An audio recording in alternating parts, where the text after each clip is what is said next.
অর্থনৈতিক সংস্কারের নানামুখী আলোচনার মধ্যে মঙ্গলবার দুপুরে প্রধান উপদেষ্টা ডক্টর মোহাম্মদ ইউনূসের সঙ্গে সাক্ষাৎ করেন বাংলাদেশে নিযুক্ত বিশ্বব্যাংকের কান্ট্রি ডিরেক্টর আব্দুলায়েক শেখ।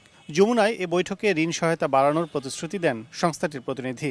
জানান, রাষ্ট্র সংস্কার, অর্থনৈতিক খাত, বন্যা ব্যবস্থাপনা, স্বাস্থ্য ও বায়ুর মান উন্নয়নে চলতি অর্থবছরে দেয়া হবে $200 কোটি বেশি অর্থ সহায়তা। এদিকে সকালে সচিবালয়ে অর্থ উপদেষ্টা ডক্টর সালেউদ্দিনের সঙ্গে বৈঠক করেন সংস্থাটির দক্ষিণ এশীয় অঞ্চলের কান্ট্রি ডিরেক্টর ম্যাথিউ এভার্জিসের নেতৃত্বে 7 সদস্য।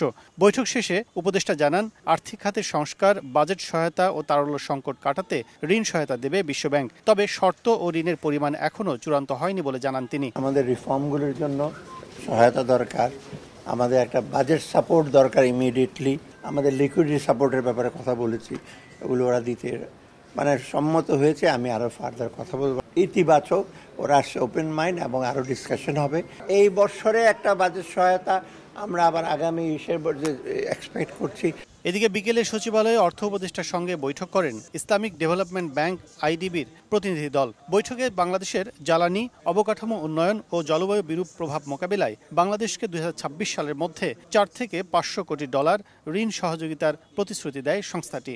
ওরা আরো অধিকতর সহায়তার জন্য এখানে, এবং ওরা এখানে আমাদের অনেকটা মোটামুটি লং টার্ম ইস্যুর সাথে আমাদের হেল্প করবে। এখন আমরা বলি নাই কি কি প্রকল্প হবে আমাদের, অতএব সেগুলোর ব্যাপারে আমরা যখন তাদেরকে বলবো এগুলোর ব্যাপারে সহায়তা।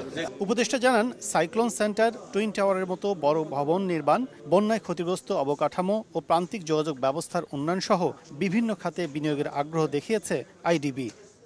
কাজল আব্দুল্লাহ, সময় সংবাদ, ঢাকা।